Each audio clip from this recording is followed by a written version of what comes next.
Bluff City Media presents Tigers Live with Francis Carlota. Join Francis after every Memphis Tiger game as he breaks down each matchup, player of the game, and upcoming games. Now, let's get to the show.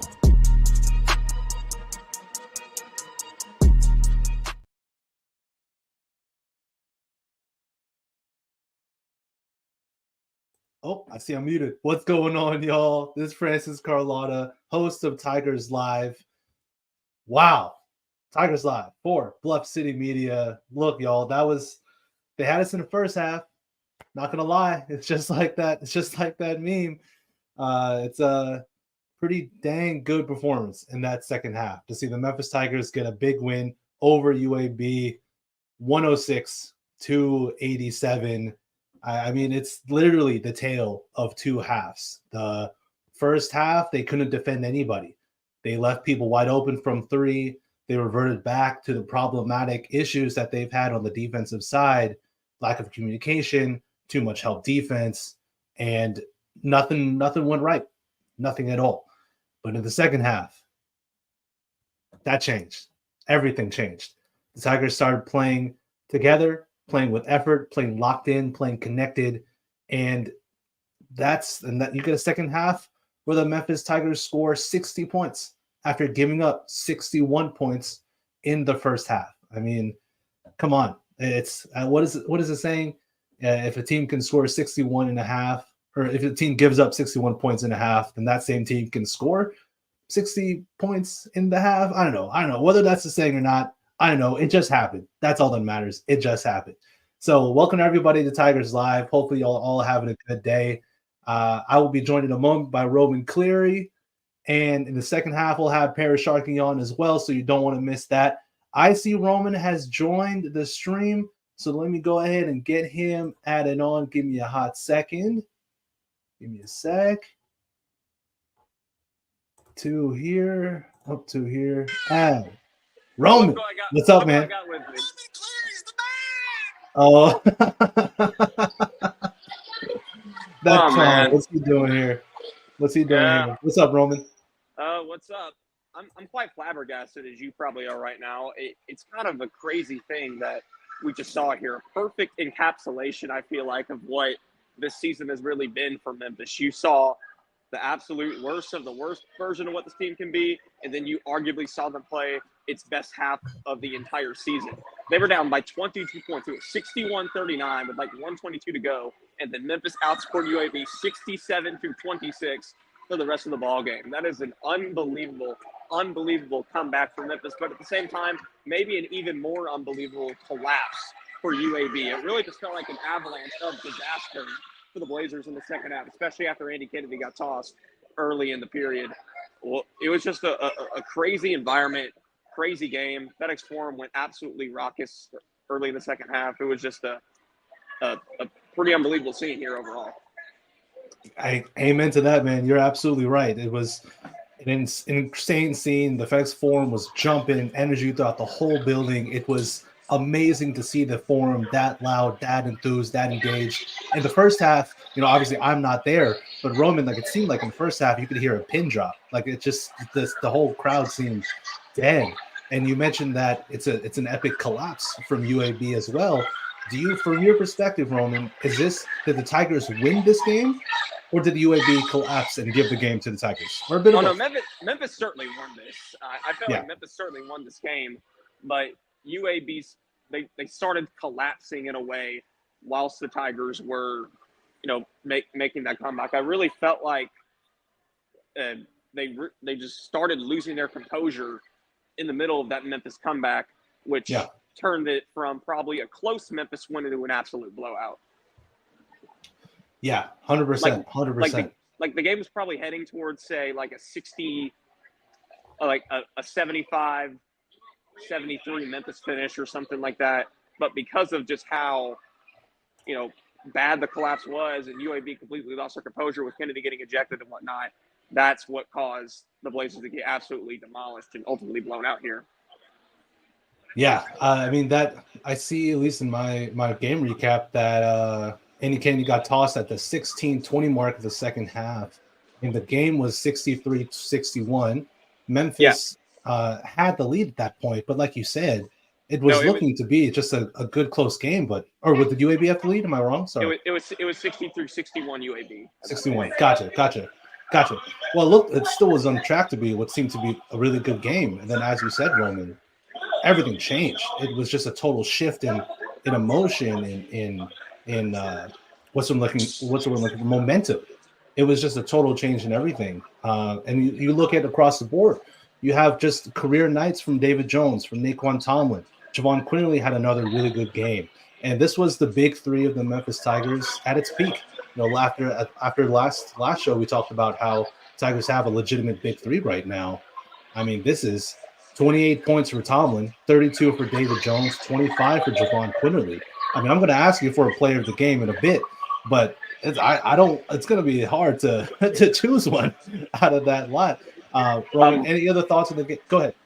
I will say this. Javon Quinley saved this game for Memphis. He saved it with that 7-0 run to close out the first half. If that doesn't happen, I feel like Memphis doesn't make this comeback. I really don't.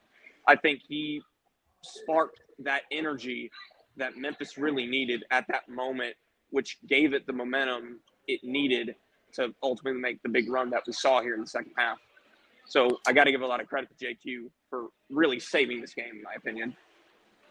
Yeah, very well said, Roman. It was 61-41 UAB with 105 left, and Javon scores 7 straight points to end the half. And as you mentioned, that just sparked everything. It turned a 7-0 run to, what was it? It was at a point in time. Let me see if I can check it's a 28-3. How big was the run at a point in time, Roman? Do you know? It was huge. It was the last one I really recorded, I believe, was like 28-3. It was, of course, 20-0 at one point as well.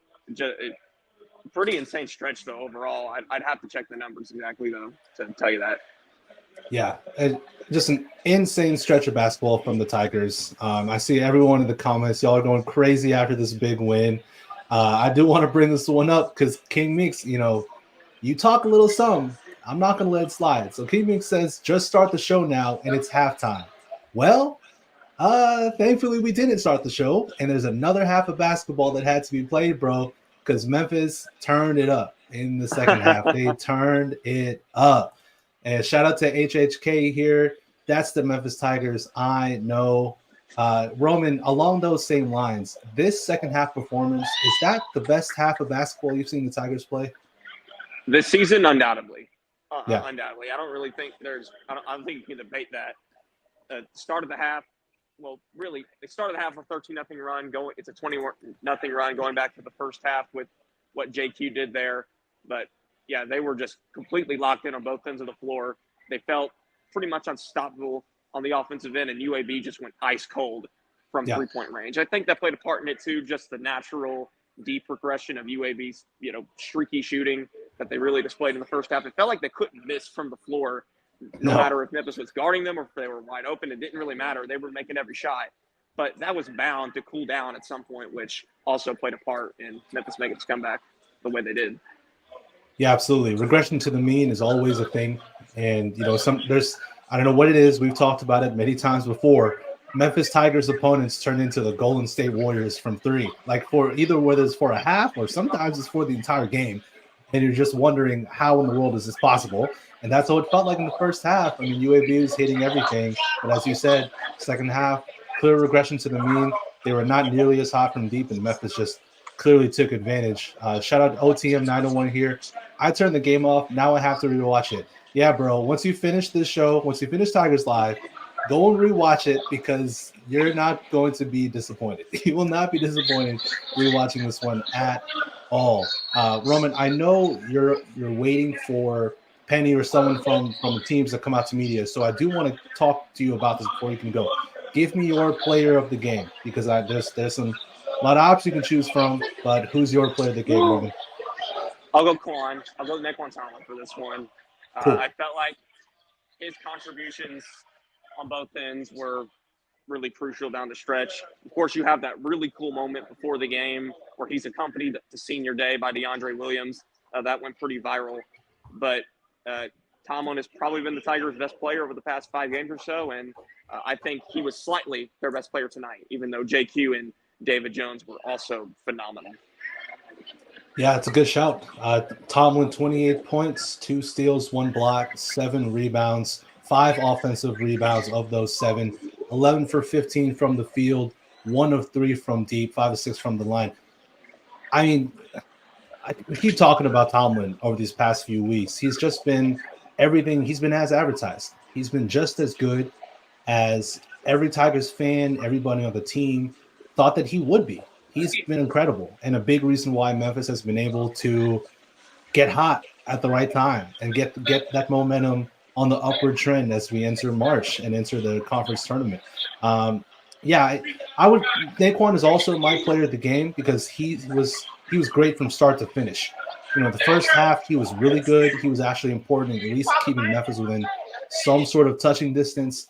And so throughout the game, yeah, Naquan's my player of the game as well. But David Jones, like, how can you ignore his game overall? 32 points, 1 block, 3 steals, 9 rebounds, 1 assist.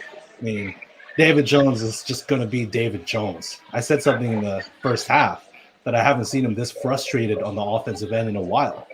But he got his groove back. He started going back to the free throw line, getting his rhythm back, and man, he was cold.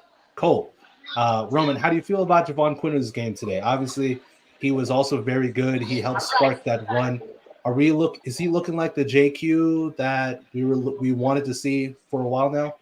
That's a rhetorical question. You know the answer to that one already. He's playing his best ball of the year, just like David Jones is, just like Naquan Tomlin is. One thing I, again, just really noticed about JQ, into today in particular, people oftentimes like to flack him for his cool, calm, and collected personality. They want their point guard to be more emotional and more vocal. But I think that, or the lack of that, helped JQ in a way today because, again, he was able to stay calm and composed and collected despite the fact that Memphis was playing terribly on defense. They were down by so much. And he was ultimately one that sparked the comeback that turned into a blowout win for Memphis that we haven't even mentioned this yet, is going to send the Tigers in the 4th place in the AAC, meaning that, Francis, if the regular season ended today, Memphis would get a double bye to the quarterfinals of the American Athletic Conference tournament. Everyone said it was impossible. That opportunity was done. But lo and behold, if the season ended today, that's where Memphis would be. Now, we still have to get to the end of the regular season before we could say that officially. But if Memphis is able to beat Florida Atlantic on Sunday or next Saturday, I feel like they have a pretty good shot of getting that bye, even though UAB still technically has that tiebreaker. But they still got to face both Temple and SMU before the regular season is over as well. Yeah, it's absolutely insane to even be having this conversation with you, Roman. Like, just on February, I just had the date, February 18th, SMU just walloped Memphis. And we're on this show, you, me, Kenny, and what felt like a post-mortem of some sorts. It felt like everything was going wrong. All hell broke loose with this program. And now you're telling me right now on this stream that the Memphis Tigers are 4th in the AAC, are back on the bubble according to Joe Lenardi as well, and have a real chance at getting an at-large bid. It's absolutely crazy what this team does on a roller coaster type basis. It's wild. So I pose this question in the Discord, Roman, and I'll pose it to you as well. If Memphis can beat FAU on next Saturday, is that enough for them to get in at large, or do you think they still need to make the conference championship at least? No, I think they move in the first 4 out range probably with a win over FAU on Saturday, but I feel like they can easily find a way to get on that right side of the bubble with just a few wins in the AAC tournament. You're probably getting quad 1, quad 2 opportunities on that neutral floor. And if you get to the AAC championship, you're presumably facing a quad 1 opponent there, again, on that neutral floor. So, yeah, I feel like Memphis has a good opportunity here to find a way to get in that large bid just in case they're not able to win the conference tournament. Yeah, fair enough. I think I'm with you. I don't think it'll be enough. I think Memphis does need to get a couple wins, make the AAC championship game. But if that's the case and Memphis beats FAU, look, if we want to be safe, and I'd rather be safe than sorry, just win the AAC championship, and we're not gonna have to have this conversation. Which I think they're gonna do. Honestly, I think they're gonna win the tournament. I think they're gonna win the tournament anyway. But if they don't, they have a good opportunity still to get that at-large bid. Right. Yeah, I agree. I think they have a good chance at it now. I mean, I see Penny. I gotta go. Penny's got it. Okay. I see Penny. Cool. Do your thing, Roman. Much love to you. Thank you. All right. Bye-bye. Bye. All right, y'all. So I'm going to take this to a commercial break now that Roman is off doing the press duties for. We're going to see Penny Hardaway, hear his thoughts. You can see the press conference of Penny Hardaway on Bluff City Media on the YouTube channel. I'm sure they'll have either David Jones or Naquan Tomlin or JQ or somebody talk as well. That'll be on the Bluff City Media YouTube channel. So go there, subscribe. If you're watching this show on YouTube, like the show, subscribe to the channel. If you're watching us on Twitter, follow Bluff City Media. You can find me at Slugger Sports on Twitter as well. But I'll send this over to a commercial break. And on the other side, I'll be joined by the man, Parish Sharkey. This past week, it not only kept that 1% hope alive, I think that percentage has grown because you see them beat Florida Atlantic, you realize they can beat just about anybody in conference if they can beat that team. Yeah, and we've known this. They haven't shown that in quite a while, but we've known the whole year that Memphis is really at their best, at their peak max powers. They're capable of beating pretty much any team in college basketball. I believe that. I mean, yeah.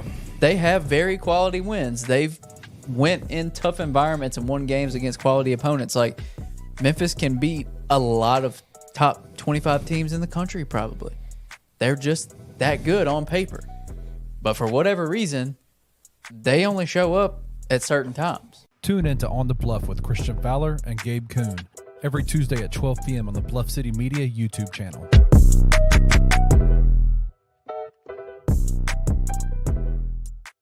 What else happened over these last two games that makes you go, that explains the change? Specifically yesterday was him riding, his starting five. There wasn't a starter yesterday that played less than 30 minutes. Which is incredible, right? It's incredible for two reasons. It's incredible because I think that's the first time, and it was February 25th that happened. Right. It's also incredible because, we just actually did it. When you play your best players, good things happen. Really good things happen. Confidence is huge. And when you're allowed to continue to play through stuff, like your confidence is there, you play harder. When you're out there and you're thinking you're going to get subbed in the first 2 minutes, or dudes you're not used to playing with are coming in, I can see dudes just either not giving it all, or it'd be just kind of be like. Tune in to Tigers Untapped with TJ Willis and Trey Lasley every Wednesday at 3 p.m. on the Bluff City Media YouTube channel.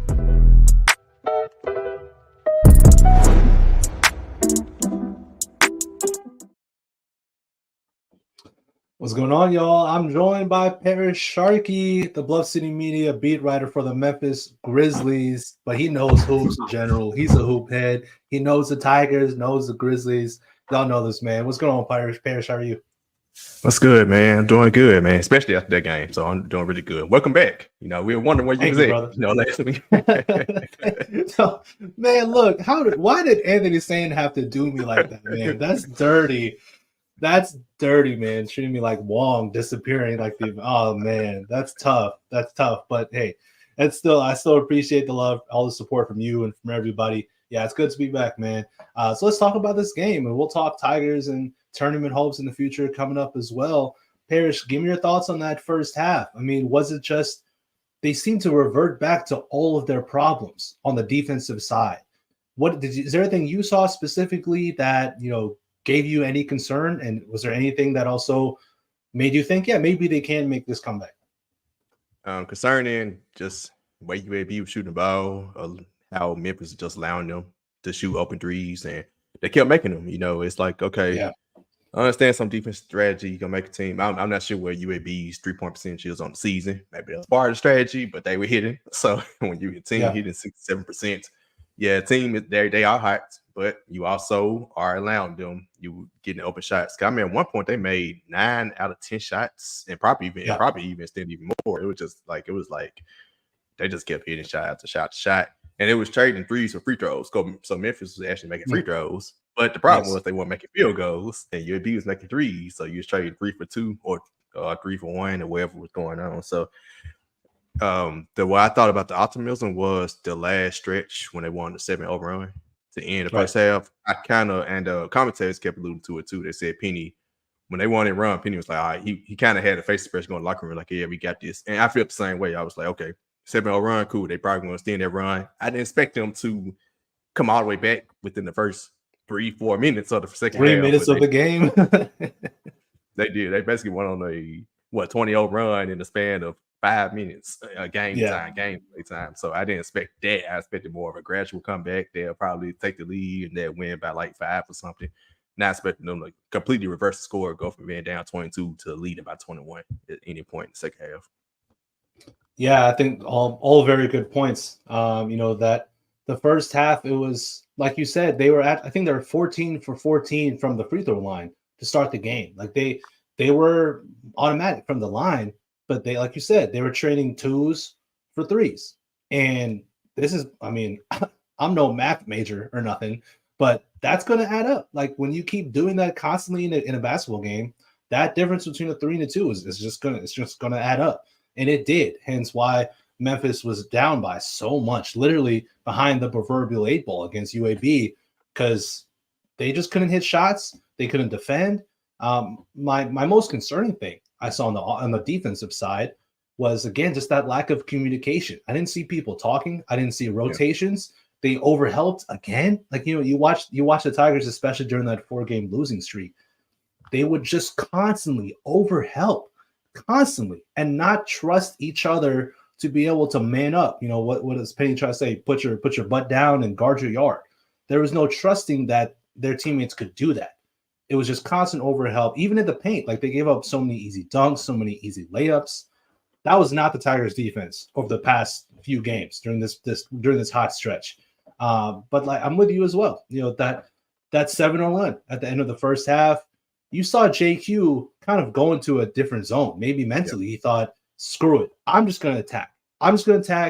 And get downhill, put my head down. No one can guard me one-on-one. So if I can get downhill and be crafty, then I can finish at the rim. And that's what he did. Then he hits that 3. I mean, that 3 was sick. You can't lie. That 3 was cold-blooded, that 3-pointer. A cold-blooded 3. And that second half, it just, no one really, I don't think anyone could have expected that type of a start to the second half. Nobody could have seen that coming at all. I asked Rome the question earlier, and I'll ask you the same question. I think it's fair to give Memphis the majority of the credit, but is there a part of you that also thinks that, Andy Kennedy losing is cool?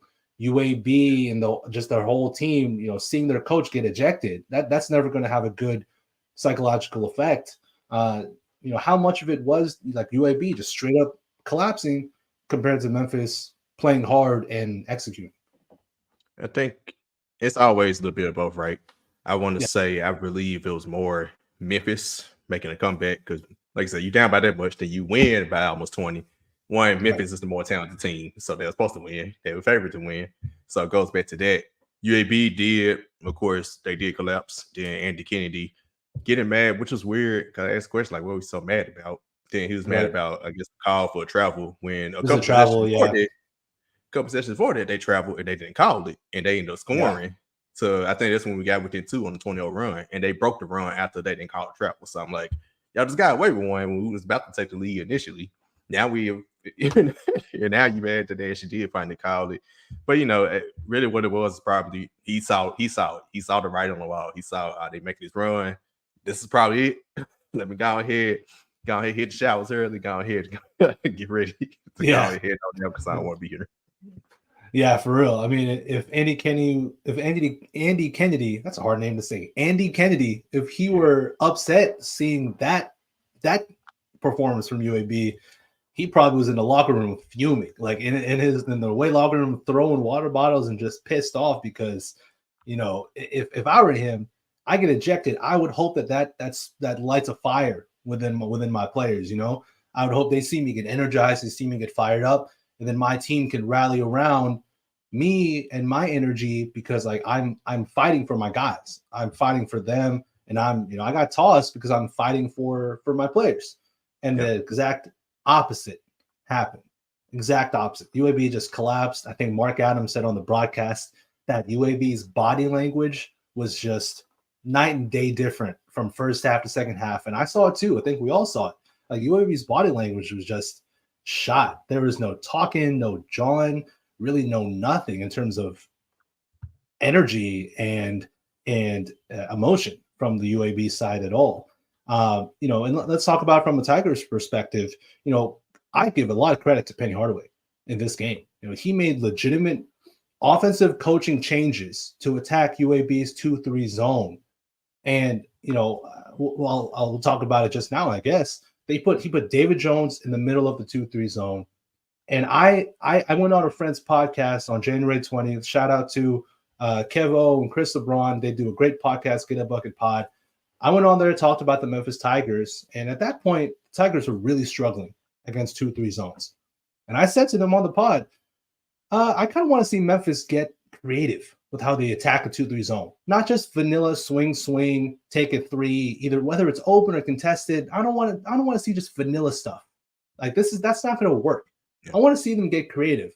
I don't even want to see them put a big in the middle of a zone. I want to see them put a guard in the middle of a zone. Put David Jones in the middle, because what can David Jones do? He can play make. He can find the open man cutting to the rim and the back door, or he's so crafty in the mid range. He can rise up and shoot. He can put his head down, get to the rim. And Penny made that change, putting David Jones in the middle of the 2-3 zone. And Parish, it worked perfectly. It was a perfect change by Penny Hardaway. So, how about you? How do you feel about Penny's changes in the second half? And, how much credit you're giving this to him too? I'll say about time. We've been asking for him to make these type of adjustments against 2-3 zone defenses for the longest. And it was great to finally see, just like I said, see something innovative, see something creative. And really, it was just something pretty simple. Put your best player in the middle of the zone. Because I always be like, when teams, and it's not just Memphis, not just Penny Prob. I see plenty of college teams that, of course, and like they don't know how to play against, run offense against his own defense. When it's pretty simple. You attack the middle, get somebody to come up, get in the middle, give him the ball, they cut into baseline. Teams seem to always want to settle for threes out. Maybe it's a fatigue thing or whatever, but it's like it always seems pretty simple because that is the legit hole in zone defense. Then if the zone defense figures that out, that means they just got a bunch of long dudes, 6'9", 7 feet wingspan type of dudes. Then you just probably short on that end. But it seems like UAB, you should be able to do exactly what they did in the second half, and they dominated once he made their change. Absolutely. And I even noticed a play where David Jones was in the middle. David Jones came out of the middle, set a ball screen on JQ's guy, who was at the top of the zone guarding JQ. Ball screen, DJ comes out, he pops to the wing into the soft spot in the zone. JQ finds David Jones. David Jones doesn't make the three, but I'm like, oh, come on, that's amazing. Like, that's so simple. Just ball screen, pop to the soft spot in the zone, and it's a wide open 3-pointer in the flow of the offense. Like that's so simple yet so smart. And I thought they did a really good job attacking the zone on the offensive side. But another thing too, Parish, rebounding, bro. Rebounding. Memphis dominated on the boards. 42 rebounds to UAB's 30. Memphis had 23 offensive rebounds. And we're talking about a zone right now, man. You hear this all the time. People say it all the time. It's hard to defensive rebound when you're in a zone because you're guarding a space. You're not guarding a man. When you're trying to box out, you don't have a man right on you to box out. You have to literally find a man and then box that man out. It's just another step that a guy has to do. So what does Penny do? He tells his guys, crash the offensive boards. For the opposite side. Thank you, Parish. On the opposite side, crash the boards, because all these dudes in the zone, what are they going to do? They're going to be ball watching. They're going to watch the ball, see where it's going to land. They're not committed enough to find a guy and box them out. This is college basketball. Like, unless you're playing like the elite of the elite 2-3 zones, like a Syracuse peak 2-3 zone. Nah, you're playing UAB's 2-3 zone. and they're not going to be locked in on the defensive glass if they're in a zone. That's not the thought process going to be. And Penny did a great job of having his guys attack the offensive glass. I mean, they dominated the boards, man. 23-11 on the offensive glass. It's just a really great second half performance. And Parish, we've talked about this a lot over the past few games because Memphis has been hot. What is Memphis' ceiling now? Is it back to being in the NCAA tournament and making a run? Like, from your mind, what is Memphis' ceiling considering how well they're playing? Man, I just retweeted a tweet today from John Rothstein. He was like, Memphis can either lose in the first round of the AAC tournament or they can make it to the Sweet 16. So the ceiling is probably no middle. Yeah. It's probably the truth to it. So the ceiling, definitely the tournament. I think they're back. Jordan Arter did mention they'll be on the next 4 out, so they're officially back on the bubble now. And it's kind of hard just to tournament stuff and how the selection committee feels versus Jordan Arter because he just now put you South Florida in the actual work to do list and they in top 25. So it's things like that. Like I feel like I really don't know. Like because really you think about Memphis losses, the Rice loss is the one that stings the most out of all of them. I guess Tulane is starting to turn to that because I see they got a losing record now. But it's still a road loss. So anything, I think road loss, as long as you lose like a quad 4 game, you're fine. But that Rice one is the one that was like, dang. But and like I just saw somebody comment, he just said, look, Nardi's records are never accurate. It's hard to tell. So I really believe if they beat FAU Friday and clinch their top 4 spots, as long as they make it, as long as they make it to the semifinals, they should probably be pretty good. Make it to I would say win the tournament just to go ahead and clear. Just win the tournament, yeah. Don't even worry about it. But make it to the championship, they should probably be solid. But you still, because we're Memphis, because we feel like everybody gets us anyway, Memphis versus everybody, win the tournament. Just win it. Yeah, just win the tournament. Yeah, if I'm Penny Hardaway, I'm telling my players like, I don't look at bracketology, don't look at any of that. It doesn't matter. What matters is winning your next game. And you keep doing that, you win your AAC tournament, and Selection Sunday, you can breathe. You all can get together, have your Selection Sunday party, wherever. Hopefully, it's after you win the AAC championship, and you all can relax. Like there's no nervousness or tension when you're seeing who gets announced. I'm with you, man. Just go ahead. And what I feel this season, and it could turn into that. I'm starting to feel like I covered the Tigers basketball and football in Penny's first year, so 2018, I believe. Tigers football, they started off like 4-4, and they had like the win out, and they had to have some crazy stuff happen for them just to win a tiebreaker to get to the conference championship game, right? And everything fell in their place, right? Tigers basketball this year, dang, we need to get to the 4th seed. Right, and everything is breaking right for us to get top 4. And what's crazy is I saw someone say something about North Tech. We were all North Texas fans Wednesday, right? I was about to put that up. Shout out to T-Combs. Yep. If they beat FAU at home, then we beat FAU Saturday. We got the 2 seed, I believe. Or I think Charlotte, or unless Charlotte has to lose another one or something. But I think Charlotte has to lose one more. But it's And they have a tough matchup at someone. I think they play South Florida, if I ain't mistaken. I can check. Keep going. I'll check while you're talking. Yeah, but that's what it reminded me of like this season, kind of like that. So it was like that Tiger football team had to, literally, they needed so many teams to lose just to get to the tiebreaker portion. For them to win the tiebreaker didn't make it. It was like, wow, like I never a million years dreamed that would happen. And this year with Tigers basketball, it was the same way when it seemed like that top 4 seed was like, we're going to win 4 in a row to win the tournament. And now it's looking like we have a legit shot at finishing top 4. And already in the top 4 after today's win. And that way ain't today. Yep. Right. Absolutely not. So Charlotte they play Rice on March 6th and at East Carolina March 9th. They just played South Florida. So they just played South Florida. I don't know. I don't remember March. Oh yeah, they played them yesterday. And they lost to South Florida. That's still a loss. That's good for us, as for the Tigers. To recap the AAC standings at this very moment. Number 1 is South Florida still. Number 2 is Florida Atlantic. Number 3 is Charlotte at 11-5. FAU is 12-4. Memphis is now 4th at 11-6, just half a game back of Charlotte for the 3 seed.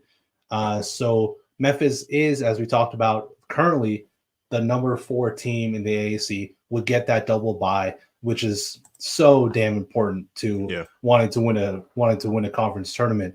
Bring up this other comment from D Grums: UNT over FAU, Memphis over FAU, and a loss by Charlotte means Memphis finishes 2nd in the AAC. So there you go. Like that's it. Like that's the formula for the Memphis Tigers to somehow, some way finish 2nd in the American Athletic Conference.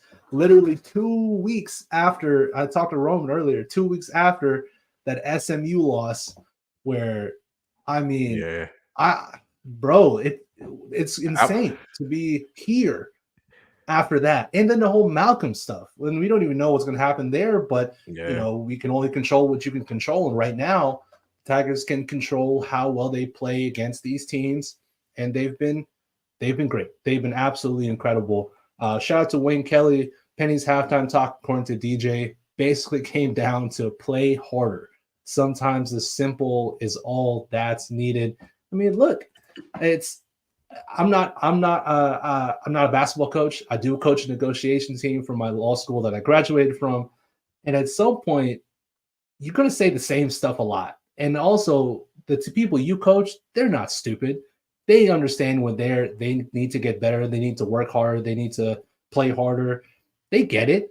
And at some point, you just keep it simple. Sometimes, you know, that's the right way. And, you know, if that was Penny's message at halftime, keep saying that stuff. keep it going. I see King Mazer talking about Naquan Tomlin finally getting settled in with the team. He was an absolute monster today for Memphis. Absolute menace. Parish, talk to me about Naquan Tomlin's game, man. What do you love about it so much? Man, he's a DeAndre Williams clone. If I didn't see them two at the same time, I would have thought he was DeAndre Williams just reincarnated, you know, something. Right. We seen the movie, you know, Who Cloned Tyrone and stuff like that. Yeah. I mean, he plays exactly like him. He brings the same type of energy like him, same facial expressions. It's just like it's down to the T. But yeah, similar man, hair, like hair, everything. energy. He could shoot, he could drive it, he could. Man, I mean everything except I would say he has had some foul, but he ain't nothing. DeAndre Williams is way more foul prone as far as I've seen. Yeah. So he stays on the court for longer periods of time than DeAndre Williams. But I would say doing everything DeAndre Williams did, but actually standing on the court out of foul trouble. I can't ask for nothing better than that. Yeah, absolutely. Shout out to Grums again. Tomlin falling on his ass after a dunk was classic DeAndre. Right. That was so funny because you see Tomlin, he falls and he kind of gives a smirk. He's like, I just did that. I really just laid it on my butt. And on national television after a big dunk, he's like, it's kind of funny, yeah. But no, that was cool. He plays, like you said, so much energy, so much passion. He kind of has a bit of like a Dennis Rodman in him, where he doesn't really care about how he looks to other people. He cares about just playing basketball, and he's going to be himself on the court. And he's been everything. He's been so good on the offensive glass, defensive glass. He's been a decent rim protector. I don't, you know, to be a little critical, I don't fully believe he's a great interior defender, but I think he's a solid rim protector. If that makes sense. Like he still can get taken to school one-on-one in the post by a talented post scorer. But Tomlin, if someone's going to drive and Tomlin's the one who's trying to protect the rim, I do think he's a good rim protector. So, you know, he knows his strengths, he knows his flaws, but I mean, he's been incredible. I think I tweeted that DeAndre and Tomlin is the Spider-Man, you know, just pointing everywhere at him. You know, like you said, if you didn't see him on the same stage or same area, you wouldn't believe it. But that maybe they get the joke, and that's why they had them walk out together for senior day, so everyone could see. You know, they get it. They see the jokes. So yeah, that was a super cool moment. He was really dang good. Shout out to Jay Curry here. Hopefully Penny plays the starters 30-33 minutes from here on out. It works. So rotations, Parish. rotations, man. He's done a better job limiting the rotations, getting guys, the best players to play the most minutes. You still see the substitutions of Ashton Hardaway, Jalen Young. Jordan Brown played a little bit today too. But I think overall, Penny's learned his lesson with the rotations and gotten a lot better at that. Parish, how are you feeling about the rotations? Do you have more confidence in the way Penny's substituting guys, or is it still a bit of a concern for you? Still a concern because it was a couple of games ago when he played like everybody 30+ minutes. So we was like, here we go, he got it. Then the very next 2 games went right back to subbing 11 people in the first 2 minutes. And I think against East Carolina, he did the same thing. He subbed like 9 players in the first 4 minutes. I'm like, so that's why it's a concern on their portion. It's like, oh, he did it today. He only played, he plays his 5-man guys 30+ minutes. Then, Sarah, I think, I don't know, it kind of is weird. I guess it depends on matchups. Maybe in the bigger games, he can play against them. Then, we playing East Carolina, so I'm gonna do, I'm trying to incorporate other people. Like, nah, we can't afford to do that right now. They gotta play. Like, here's what it is. Like, they are 19. Well, they not. They're a little older than 19-year-olds. They're 20, 22, 23-year-olds, still young. Right. Still young. I get to talk to Gigi all the time in the locker room. He's 19. He's still be like, man, I got the young legs. I can heal quickly. So play him as best guys. Man, to be young again, man. To be young again. To have those legs. I wake up and my back is stiff and I feel like I can't move. Like I just, if I play pickup basketball, my knees hurt, my legs are on, my thighs hurt, my body's like, why did you just do that to yourself? Like man, to be young again and to have that energy, to have that body. Whew, if only. But right. I talked about this with Roman a few weeks ago. My pushback to his point that just play your best guys, 30+ minutes throughout the whole year, or for at least a lot of the year, if I'm remembering Roman's point correctly. My pushback was, I get why the rotations are lengthened for December and like early to mid-January. I get it. Because yes, they're college kids, and they got young bodies, and they got all the energy, but injuries still happen. There's still a lot of basketball left in the season, and I get why you would want to play a lot more guys and also get a full feel of the roster. I think that's also an underrated part too. Penny, these are brand new guys to Penny Hardaway. He wanted to see who he could really count on, who he can play in these big games, who can really be the guys to step up. Maybe there's a diamond in the rough in Carl Sharon-Fon or Ashton Hardaway or whoever. But he's not going to know that unless he trots them out and sees what they can do on a court in a high level game. So maybe there's a bit of that as well. But now, February, now it's March. No, play your best guys. Screw playing a 9, 10, 11-man rotation. Play a 6, 7 at most man rotation and rock with it. So the minute distribution for today, Javon Cornelly, 36 minutes. Tomlin, 33. David Jones, 33. Jaquan Walton, 33. Jordan, 29. Jaden Hardaway had 11. Joe Cooper, and shout out Joe Cooper, he had 9 minutes. Jordan Brown, 6. Ashton, 5. Jalen Young, 4. And Carl with a minute at the end of the game. So, again, his starting 5 played at least 29 minutes. So it looks like Penny's learned the lesson with the super long rotations and trying to make sure he gets a good group of guys to close out games. Shout out Joe Cooper, man. Shout out Joe Cooper. Yeah. Playing hard, playing with his head up. I love that possession in early through the first half where he found Tomlin in the corner. Tomlin drove. He found Joe Cooper on the opposite corner. Joe Cooper drove. Tomlin got his place back in the corner, and Joe Cooper finds Tomlin, and Tomlin hits a 3. That was poetry in motion. That's what James Naismith had in mind when he came over with basketball. Like that's it, just ball movement, rotations, movement, and making the extra pass, not being rushed. Joe Cooper, I'm happy for him. I'm really happy to see him play with such poise. For dude's only played 5 games. He seems like he's been playing for the whole year. He seems really poised out there, and he even got to the line, hit a couple free throws, and make some nice passes. Shout out Joe Cooper. I'm really happy to see him play and get run under Penny Hardaway. no one really expected it. no one really expected it. So Parish, looking ahead, bro, how are you feeling about the Tigers moving forward? Are you 100% sold on this Tigers team that they're going to win the conference championship, make the tournament, or is there still, some pessimism within you about how far this team really can go? How are you feeling? I won't say 100%, but I am highly confident that they could go and win out and win the tournament. But it's like what John Rothstein said. I can see them very well losing to East Carolina and for whoever they play. I can very well see that happening, right? But I do believe Penn, and this has been consistent with Penny's tenure. They end the season on the high note. It always feels like because each year was always they ran to Houston and they lost to Houston. Or last year they finally got off the hump and beat Houston. And we ain't FAU and Houston. That's what it was in. South Florida, they haven't lost since before they beat us. They ain't lost before since they their beat first us. conference game. So I would say I would love to see them again, but they might be legit team, right? But I would love to see them again. But they're not Houston. I'm saying Houston dominate the Big 12, the best conference in college basketball. So that was a tough task, and we got over Houston. So yeah, I'm really highly confident that we probably will win the conference tournament.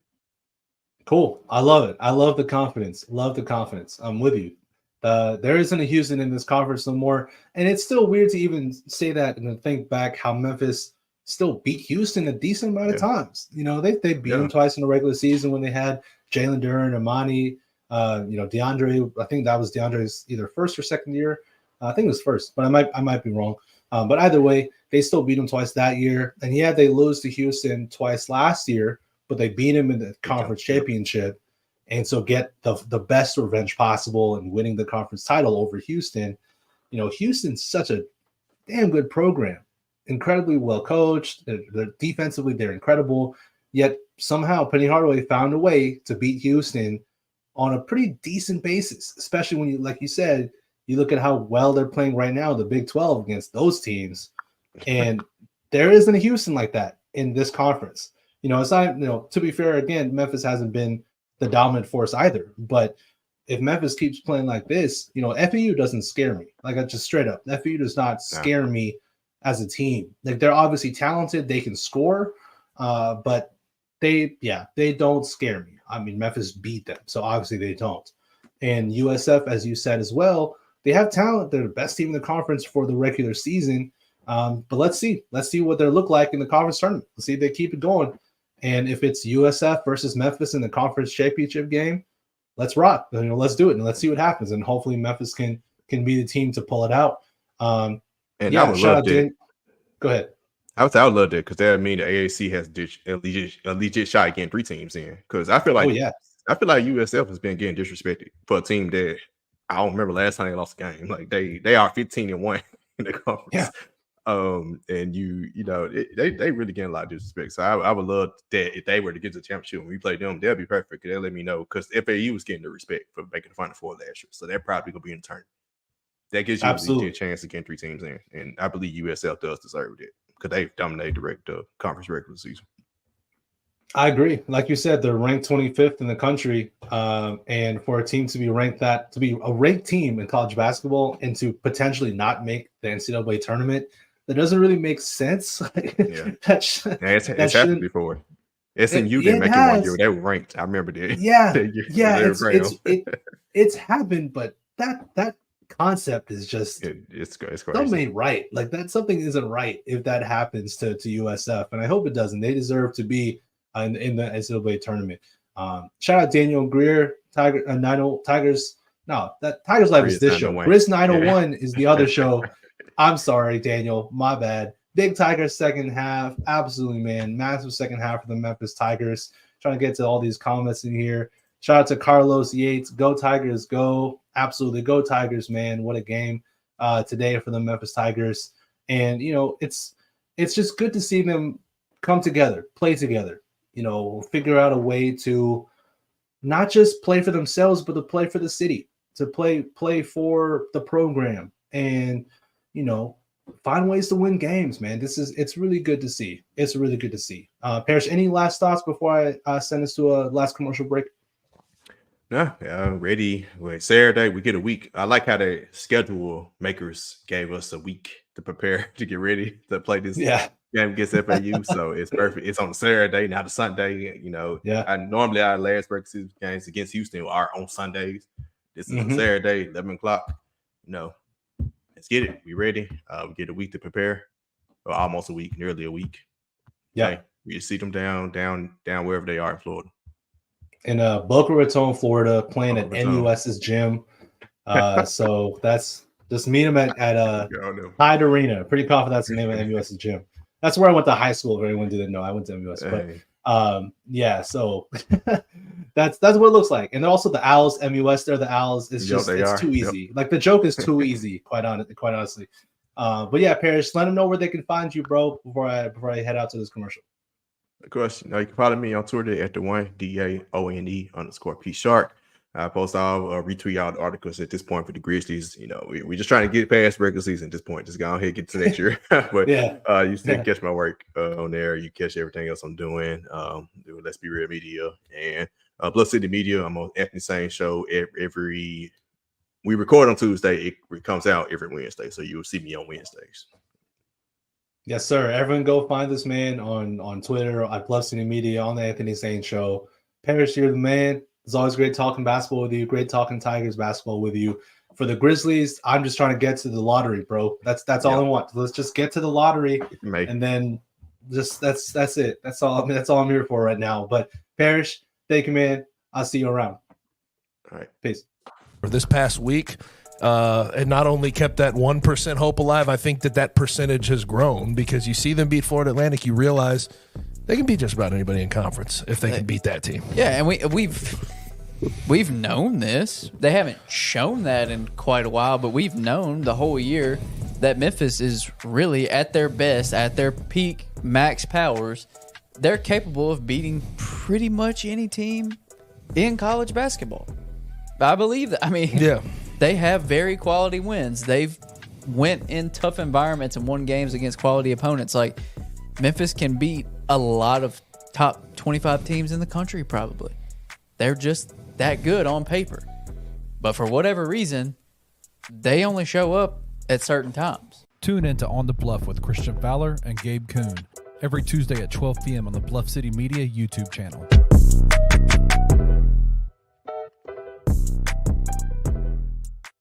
What else happened over these last two games that makes you go, that explains the change?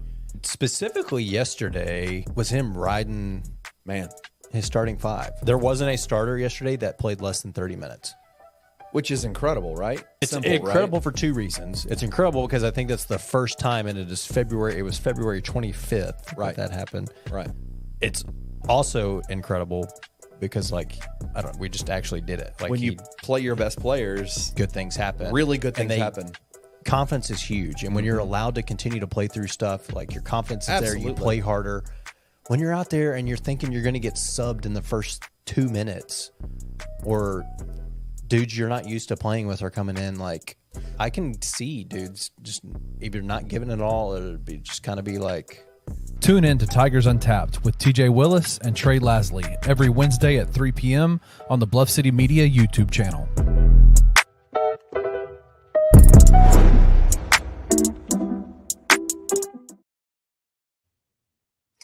Welcome back. So yeah, let's just do a quick look ahead before I get everyone out of here for this episode of Tigers Live. Shout out to I Know Diggs. Sadly, this game won't do much for us metrically because UAB shot 55%. and 35% from three and scored 87 points. Yeah, I mean, metrically, net rankings, the Ken Palms, the Bart Torviks, et cetera, probably won't do too much for the Memphis Tigers. But at this point, man, I don't think it really matters. I really don't think it matters. The game at FAU will be the game that will push Memphis in a much better direction in terms of the net ranking, in terms of the statistics and all that stuff. And even besides that aside, just win games. At this stage, Memphis just has to keep winning basketball games, keep that upward momentum, keep it going as they close out the year going at FAU as they enter the conference tournament. So yeah, man, I'm with you. I know Diggs. It probably won't do too much. If they had lost this game, if they didn't make this insane comeback to beat UAB, then it would be a totally different show. Everything would be different. I mean, this show, the reaction from y'all to the reactions on Twitter, social media, oh my goodness. Y'all can't even, y'all know how it would have been.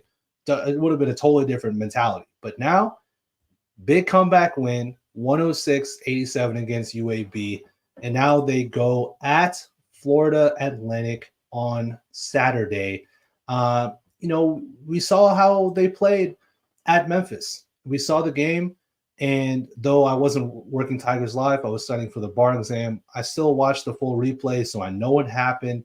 I saw the game progression, and the Tigers, it was a lot of back and forth, obviously, and the big guy for Florida Atlantic absolutely torched Memphis, but I do think there's some credence to kind of letting him cook, let him get his shots, let him score 30 points again, and not let John L. Davis, don't let Elijah Martin, don't let those guys get hot. Don't let them get into the flow of the basketball game. Because think back to FAU last season and their NCAA tournament run. That was a John L. Davis show. That was the Elijah Martin show. And they were incredible. They weren't better guards. There were a few better guards in college basketball last year in the NCAA tournament than John L. Davis and Elijah Martin, especially John L. Davis. And then what do you see last time when Memphis played FAU just last week? They shut him down. John L. did not have a good game. Elijah Martin did not have a good game. And I think that's the recipe. You keep letting FAU's big go to work, do his thing down low, but really frustrate the hell out of John L. Davis and Elijah Martin and really cut the snake off at the head. I think that's the real way for the Tigers to beat them, to beat FAU. We saw it happen, and I think they can go into FAU and really make that, as D. Grum said, a high school gym that will be packed to the brim, make that gym get a little quiet and a little frustrated with their team, because Memphis should go into FAU and get another big victory and put them on the right side of maybe not the right side of the bubble, but firmly maybe in the first four out for Lunardi. And I know someone in the comment I saw earlier said that Lunardi's brackets aren't always perfect or aren't always the best. And bracketology, it's so difficult. Like, I'm not a bracketologist by any stretch of the imagination. And hell, Memphis could be in the tournament right now. We don't know. Like, we really have no idea. But Memphis can beat FAU this Saturday. Obviously, it puts them in the right direction, gives them the momentum they need to go into the AAC tournament and make a run, and make a legitimate run to get that tournament bid, the automatic bid into the NCAA, which is something that not a lot of us would have expected. That's for sure, a couple of weeks ago. So yeah, let's go and see what the Tigers can do against FAU. And so unfortunately, I will not be doing Tigers Live that Saturday. My parents are flying back from the Philippines. They're flying into LAX, and I got to go pick them up. So unfortunately, I'm going to have to miss another one. But after that, that's my last one. I'll be back doing all the shows after that, hopefully for a deep conference tournament run for the Memphis Tigers, and hopefully into the NCAA tournament as well. And y'all, if the Tigers make the NCAA tournament, we might have some surprises for y'all at Bluff City Media up our sleeves. We might, we'll see. But everybody, thank you so much for tuning into the show. Please go on YouTube, subscribe to Bluff City Media, like the show, subscribe to Bluff City Media, follow us on Twitter, follow Bluff City Media on Twitter. You can find me, Francis Carlotta, on Twitter at Slugga Sports. Give me a follow. I'll follow you back. Talk to me. Always love engaging with people. And yeah, until next time, y'all. Peace. Thank you for listening to this episode of Tigers Live. If you enjoyed this episode, like and subscribe to Bluff City Media's YouTube page. For comprehensive coverage of all things Memphis sports, head over to www.bluffcitymedia.co and find out how you can become an insider. We will see you back here next time.